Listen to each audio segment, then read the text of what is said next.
Section 2. You will hear the chairman of the Highways Committee of Granford speaking to members of the public about proposed changes to traffic and parking in the area. First, you have some time to look at questions 11 to 13.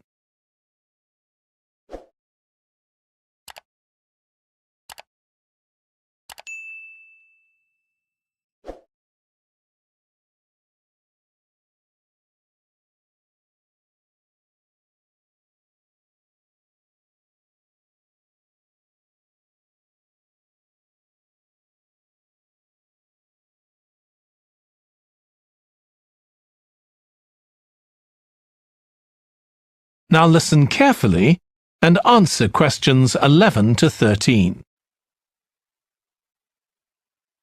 Good evening, everyone. My name's Phil Sutton, and I'm chairman of the Highways Committee. We've called this meeting to inform members of the public about the new regulations for traffic and parking we're proposing for Granford. I'll start by summarising these changes before we open the meeting to questions. So, why do we need to make these changes to traffic systems in Granford? Well, we're very aware that traffic is becoming an increasing problem. It's been especially noticeable with the increase in heavy traffic while they've been building the new hospital. But it's the overall rise in the volume of traffic of all kinds that's concerning us. To date, there's not been any increase in traffic accidents, but that's not something we want to see happen, obviously. We recently carried out a survey of local residents, and their responses were interesting. People were very concerned about the lack of visibility on some roads due to cars parked along the sides of the roads. We'd expected complaints about the congestion near the school when parents are dropping off their children or picking them up. But this wasn't top of the list, and nor were noise and fumes from trucks and lorries, though they were mentioned by some people. We think these new traffic regulations would make a lot of difference, but we still have a long way to go. We've managed to keep our proposals within budget, so they can be covered by the council. But of course it's no good introducing new regulations if we don't have a way of making sure that everyone obeys them. And that's an area we're still working on with the help of representatives from the police force. Before you hear the rest of the talk, you have some time to look at questions 14 to 20.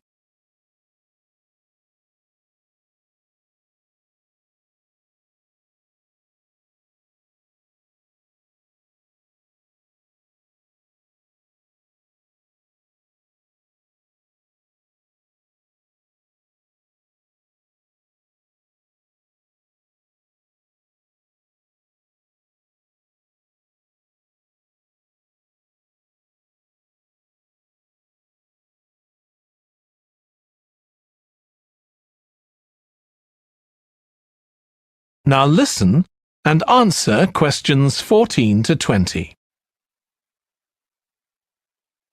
OK, so this slide shows a map of the central area of Granford with the High Street in the middle and School Road on the right.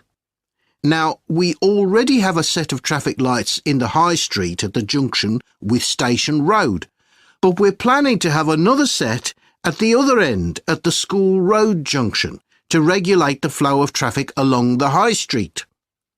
We've decided we definitely need a pedestrian crossing. We considered putting this on School Road just outside the school, but in the end we decided that could lead to a lot of traffic congestion. So we decided to locate it on the High Street, crossing the road in front of the supermarket. That's a very busy area, so it should help things there. We're proposing some changes to parking.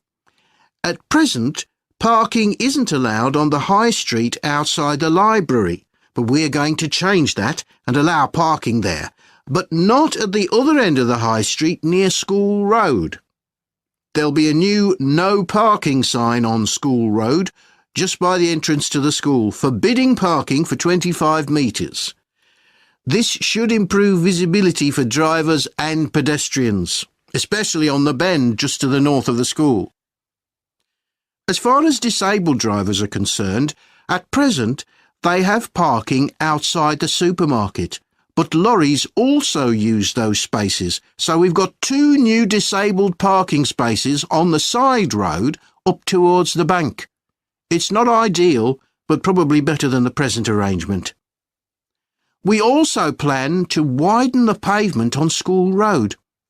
We think we can manage to get an extra half metre on the bend just before you get to the school, on the same side of the road. Finally, we've introduced new restrictions on loading and unloading for the supermarket, so lorries will only be allowed to stop there before 8 a.m. That's the supermarket on School Road.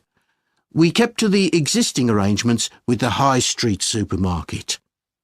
OK, so that's about it. Now, That is the end of section 2. You now have half a minute to check your answers.